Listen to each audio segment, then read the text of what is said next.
Well, hello.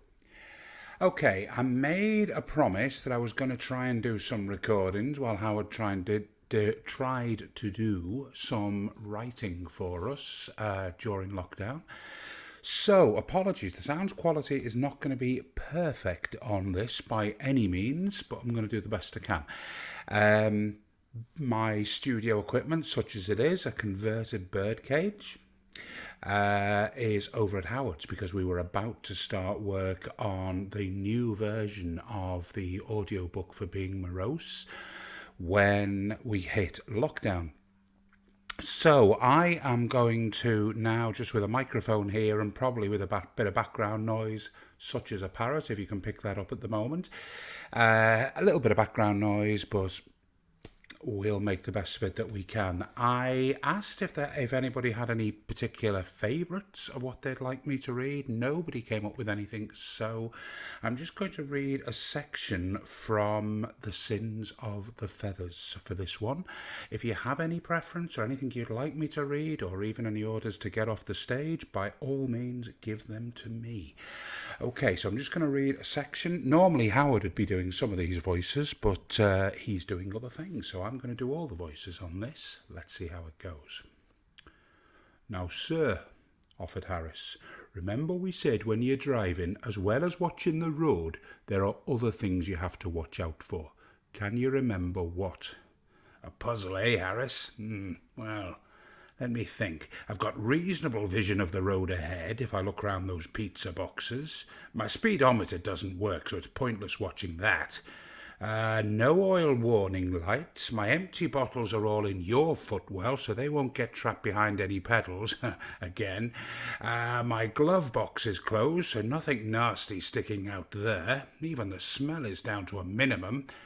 I really should pop that corpse back to max, but otherwise, no, you've lost me, Robbie. Look at your fuel gauge, sir. Pointing west. No, I tell a lie. That's E for east, isn't it? Never could get the hang of these foreign cars. E for empty, sir. We need fuel. Well, I certainly do. Spitting feathers, mate. Get around it at the next pub we pass. Your shout, I think. The car's fuel tank is empty, sir. Ah, yes, like last time. So I was just thinking, we need to pull into this garage coming up. Ah. The little car spluttered its way onto the forecourt, Morose skillfully driving into the petrol pump nearest before revving the bollocks off it and reversing over a cat and sort of parking up a la Parisienne. Aye, that'll do, muttered Harris, clambering out. Morose slithered out after him. You put the fuel in the car. I'm off for a dump. That hospital bug's got me guts, I think. If there's any left in the nozzle after I've finished, asked Morose. Aye, yes, but only the nozzle, sir. I'm not having your unleaded breath in that car again. You got any thunderboxes in this place, man? Harris asked the attendant by way of a conversation starter. Aye, man, but it's staff only. Oh, why, aye, a fella, Geordie. Help me out, mate. I've got the turtle's head. I cannot do it, man. It's staff only. I'm police, surely. I'm sorry, man. All right, man. Here's what we'll do. See that old thing out there? That's my boss. I know he's well over the limit. And see the way he keeps taking the nozzle out and having a crafty mouthful himself? Aye. He's in no state to take petrol, and you're letting him. So I'll use the thunderbox and you won't get nicked. Deal? Deal, muttered the attendant. Aye, and I'm taking these mags with me. I might be some time. God, can this day get any more difficult? He wondered. Having to get off the hospital bed, get home to find that grinning fool off the TV, Lemmy from Motorhead, the neighbours starting a riot. Mind you, that money might come in useful. Now locked in a garage thunderbox with almost nae paper and oh no, not this as well. Yes. The room was becoming supernaturally gossamer thin as the petrol station grandfather clock, that they also didn't have, chimed 13. The breath, the cold. I'd leave it 5 minutes if I was you, Mr. Harris, said the whispering dark tones of Weird. Oh, sorry, sir. I didn't know it was occupied. It wasn't. Well, not in the sense you mean. Have you run out of paper too? No, I have no need of bog paper. I have put such things behind me. Oh, can't this wait, man? Only your bowels can answer that question, Harris. If I may continue, I see your dear wife. She of the bolognese won the money. You were supposed to win it yourself. I'm sorry, sir, I was a bit... Never mind, as long as she gives it to you. Well, sir, I mean, she won it.